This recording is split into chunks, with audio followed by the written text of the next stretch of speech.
शेतकऱ्याची खरी दिवाळी चालू होती ती ऊस तोडणीनंतर, कारण ऊस तोडणी चालू झाली की कारखाने चालू होतात आणि कारखाने गळीत हंगाम चालू झाला की ऊसाची बिलं येण्यासाठी शेतकरी आसुसलेला असतो। शेतकऱ्यांनी इतके वर्ष काम केले असताना ऊसाची बिलं वेळेत मिळावी अशी अपेक्षा असते, परंतु गेल्या काही वर्षापासून गेल्या मागील हंगामाचाही पैसे न मिळाल्यामुळे शेतकरी संघटनेतील काही नेते आता आक्रमक झालेले आहेत, त्यांचे आंदोलन चालू झाले आहेत। कोल्हापुरातील शेतकरी संघटनेचे जिल्हाध्यक्ष आहेत आपल्याबरोबर, काय सांगाल की गळीत हंगाम चालू झाल्याने मागील बिलं आलेली नाहीत?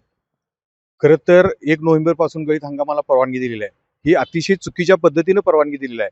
कारण मागच्या वर्षीच्या एफ-आर-पीतले जवळपास 48 कारखान्यांनी आम्हाला या ठिकाणी 304 कोटी रुपये आमची येणे बाकी आहे आणि ही येणे बाकी असताना आर-आर-सीच्या अंतर्गत फक्त 28 कारखान्यांच्यावरती कारवाई केली असं दाखवतात। पण प्रत्यक्षात अजून 48 कारखान्यांनी आम्हाला 304 कोटी रुपये थकीत ठेवले आहेत।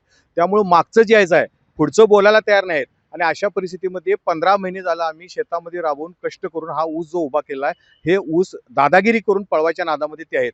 पण आमची आता मानसिकता अशी आहे की ऊसाचा बुडका हातात घेऊन आम्ही आता रस्त्यावरती उतरलेलो आहे।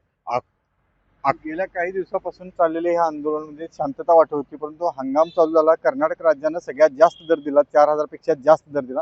कोल्हापूर जिल्हा असेल, महाराष्ट्र राज्य असेल, यांनी दर देताना कमी कुचराई का करतात? एकीकडे अजितदादा म्हणतात अजितदादाच्या कारखान्याला कमी रिकव्हरी असून सुद्धा 3700 पर्यंत दर देता येतो, तर आपल्याकडे कोल्हापूर जिल्ह्यातल्या कारखान्याची रिकव्हरी त्यांच्यापेक्षा जास्त असून ती सगळीजण 3400, 3200, 3000 पर्यंत का अडकत आहेत? यांना दर देता येणं शक्य आहे, पण हे इथल्या राजकीय दबावापोटी ही बोलू लागले आहेत। येत्या काळामध्ये आम्ही संघटना 10 तारखेपर्यंत यांना मुदत दिलेली आहे। 11 तारखेनंतर साहेबांच्या आदेशानुसार रस्त्यावरची लढाई लढण्यास आम्ही तयार आहोत।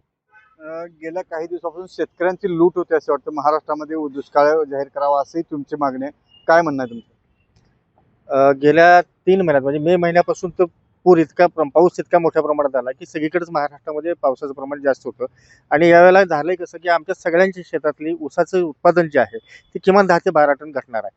अशा अवस्थेमध्ये आम्ही जवळपास 40-45 हजार रुपये नुकसान सोसायला लावलंय आणि त्यामध्ये या कारखान्याने अजूनही एफ-आर-पीची जी काही रक्कम आहे ती आपण मागणी केल्याप्रमाणे 3751 रुपये आणि मागची 200 रुपये देण्याचं कुठलंही धोरण ठेवलेलं नाही। 16 ऑक्टोबरला जाहीर ऊस परिषद घेऊन वाजत गाजत कारखानदारांना सांगितलंय की तुम्ही 10 नोव्हेंबरच्या आतमध्ये हे सगळे दर प्रेमानं द्या, नाहीतर आम्हाला रस्त्याला लढायला उतरायला लागेल।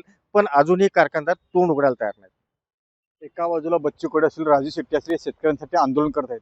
आता 10 नोव्हेंबरला जर ह्या कारखान्यांनी चांगला दर दिला नाही, एफ-आर-पीची मागची रक्कम अदा केली नाही, तर मोठं आंदोलन छेडण्याचा शेतकरी संघटनेचा राजू शेट्टी यांच्या नेतृत्वाखाली आता इशारा दिला आहे। अमरसिंह पाटील, जय महाराष्ट्र, कोल्हापूर।